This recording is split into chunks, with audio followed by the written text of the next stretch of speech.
Hello. हमारा मिलना कुछ दिन के बाद हो रहा है, जिसकी वजह है कि मैंने एक एनिमे को देखना स्टार्ट किया था जो आजकल बहुत ज़्यादा ट्रेंड पे चल रहा है। उसका नाम है निंजा कामुई। ये एनिमे एक ही सीज़न का अभी रिलीज़ हुआ है और इसके बारे में हर जगह पे बात हो रही थी कि कितना अच्छा एनिमे है, ये क्या साई-फाई का टच है इसमें, वो सारी बातें। तो मैंने वो एनिमे बिंज वॉच करके 2 दिन में ख़त्म किया। तो मैंने सोचा कि क्यों ना आज की वीडियो में मैं आपको पूरा इसका एक रिव्यू बताऊं और ये बताऊं कि क्या ये एनिमे देखना वर्थ इट है कि नहीं। तो अगर आप जानना चाहते हैं तो वीडियो को एंड तक देखिएगा और चैनल को सब्सक्राइब भी कर दीजिएगा ताकि आपको ऐसे ही एनिमे रिलेटेड कंटेंट की वीडियोस देखते रहें। जब बात आती है इस एनिमे के एपिसोड 1 की, तो निंजा कामुई के एपिसोड 1 में हमको ये दिखाया जाता है कि एक्चुअली में जो मेन कैरेक्टर है वो एक निंजा होता है, जिसको आप कह सकते हो कि उसकी सोसाइटी बैनिश कर देती है या फिर वो खुद छोड़ देता है। हमें ये दिखाया जाता है कि वो जो निंजा होता है वो अपनी पावर्स को छुपा के किसी दूर दराज के किसी देहात गाँव में अपनी फैमिली को चलाता है और किस तरीके से वो अपने बच्चे की अपब्रिंगिंग कर रहा होता है। फिर हमको ये दिखाया जाता है कि किस तरीके से उसकी फैमिली पे अटैक होता है, वो अपनी फैमिली को खो देता है और एपिसोड 1 के अंदर ही हमको ये रियलाइज़ हो जाता है कि मेन कैरेक्टर का मकसद क्या है। हमको ये बात भी रियलाइज़ हो जाती है कि आखिर मेन कैरेक्टर अपनी सोसाइटी को छोड़ के क्यों आया था। हमको फिर बाद में जैसे जैसे स्टोरी प्रोग्रेस होती है तो इसके अंदर हमको काफ़ी ज़्यादा पावर प्ले होना नज़र आता है। हमको ये रियलाइज़ होता है कि निंजास की अलग अलग किस्म की पावर्स होती हैं। हमारा main character one of the strongest ninjas होता था, जिसको फिर बाद में उन्होंने बैनिश कर दिया। हमको काफ़ी सारे इसके अंदर इमोशंस भी दिखाए जाते हैं कि किस तरीके से 2 बेस्ट फ्रेंड्स के दरमियान लड़ाई होती है। हमको थोड़ा बहुत कैरेक्टर डेवलपमेंट भी दिखाई जाती है, लेकिन इसके अंदर आपको साई-फाई टच भी दिखाया जाता है। जैसे जैसे एनिमे में आप प्रोग्रेस करेंगे, मिड ऑफ द एनिमे के अंदर आपको साई-फाई का टच दिखना शुरू हो जाएगा कि किस तरीके से निंजास अपने आप को और ज़्यादा पावरफुल करने के लिए साइंटिफिक एनहेंस्ड सूट्स पहनना स्टार्ट कर देते हैं।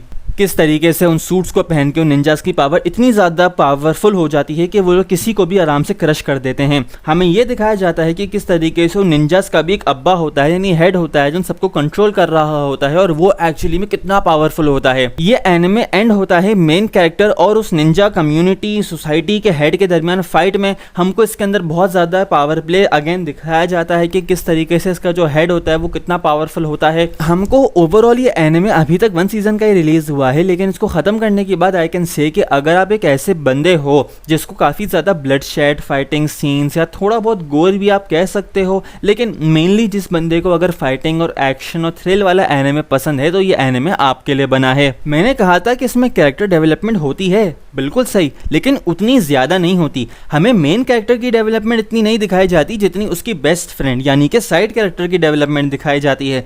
तो अगेन, अगर आप एक ऐसे बंदे हो जिसको एक ऐसा एनिमे देखना है जहाँ पे मेन कैरेक्टर के अलावा साइड कैरेक्टर्स के ऊपर भी फोकस किया जा रहा हो, फॉर एग्जांपल एमएचए की तरह, तो ये एनिमे आपके लिए बना है। इस एनिमे के अंदर आपको एनिमेशन भी ठीक नज़र आएगी, लेकिन जो मेन इसके फाइटिंग सीन्स हैं वो बहुत अच्छे हैं। साई-फाई टच भी इसके अंदर आता है, तो आप साई-फाई फैन हो तो आप भी देख सकते हो। ओवरऑल इसको मैं रेटिंग दूंगा 8 आउट ऑफ 10 की, क्योंकि इसके अंदर कुछ चीज़ें थी जिनको और ज़्यादा बेहतर किया जा सकता था। अगेन, इसका अब तक सिर्फ और सिर्फ सीजन 1 रिलीज़ हुआ है और आई थिंक इसका सीजन 2 और सीजन 3 भी बनना शुरू होगा, क्योंकि इसके मांगा के अंदर तो स्टोरी और प्रोसीड करती जा रही है और अभी तक ये अपने मांगा के प्लॉट को फॉलो कर रहा है। आई थिंक कि शायद ये लोग कोई फिलर सीजन इंट्रोड्यूस करवा दे समथिंग लाइक दैट, लेकिन अगेन ये एनिमे वर्थ इट है। इस एनिमे के अंदर आपको एक्शन, थ्रिल, थोड़ा बहुत इमोशन, लेकिन ओवरऑल फाइटिंग सीन्स अच्छे देखने को मिलते हैं। इसका साउंड ट्रैक इतना कुछ खास मुझे नहीं लगा। जैसे अगर आप डेथ नोट के साउंड ट्रैक्स को आप देखो, आप एमएचए के साउंड ट्रैक, आप ब्लीच का साउंड ट्रैक देखो, तो उस टाइप का नहीं है, लेकिन ओवरऑल जो एनिमे की वाइब है वो प्लेजेंट है। इसके अंदर कोई यूनिक कॉन्सेप्ट इंप्लीमेंट नहीं होता, क्योंकि हमको ये बहुत जगहों पे दिखाया जाता है एनिमेस के अंदर कि मेन कैरेक्टर बहुत ज़्यादा पावरफुल होता है, लेकिन उसको सोसाइटी से निकाल दिया जाता है अपनी पावर्स की वजह से, फॉर वॉट एवर रीज़न, लेकिन बाद में वो कम बैक करता है और किस तरीके से हर जगह को टॉपल कर देता है। तो कॉन्सेप्ट एनिमे का इतना यूनिक नहीं है, लेकिन एनिमे इटसेल्फ अच्छा है। अगर आप 1 सीज़न एनिमे की तलाश में हो तो I would highly recommend Ninja Kamui. इसके अंदर आपको पोस्टर देख के भी आइडिया हो जाएगा कि आपको एनिमे की वाइब किस तरह की फील होना स्टार्ट होगी, क्योंकि ये एनिमे अभी अभी रिसेंटली रिलीज हुआ है तो इसकी फैंडम इतनी ज़्यादा है नहीं। तो अगर आप एक ऐसे बंदे हो जिसको एनिमे देखने के बाद दूसरों के साथ इसके बारे में बात करने का शौक है, तो आई थिंक आपको थोड़ा वेट करना पड़ेगा, क्योंकि जैसे जैसे इसके और सीजन्स आना स्टार्ट होंगे और एपिसोड्स रिलीज़ होना स्टार्ट होंगे तो इसकी फैंडम बनना स्टार्ट होगी। बाकी यही मेरा एक छोटा सा रिव्यू था इस एनिमे का। 1 सीज़न एनिमे के हवाले से एकदम बेस्ट है, आप देखो और मुझे भी कमेंट सेक्शन में ज़रूर बताना कि आपको कैसा लगा, क्योंकि आई थिंक कि अगर मेरे पास एक ऑप्शन होता तो मैं इस एनिमे को दोबारा ज़रूर देख लेता, क्योंकि ये ओवरऑल ओके है। आप मुझे बताइएगा कमेंट सेक्शन में कि आपको ये एनिमे कैसे लगा। और आई थिंक कि अगर आप पहला एपिसोड भी देख लोगे ना तो आपको अच्छा खासा स्टोरी का आइडिया हो जाएगा। तो अगर आपने देख लिया तो मुझे कमेंट सेक्शन में ज़रूर बताना। अगेन चैनल को सब्सक्राइब कर देना अगर वीडियो पसंद आई हो तो। मिलते हैं आपसे नेक्स्ट वीडियो में।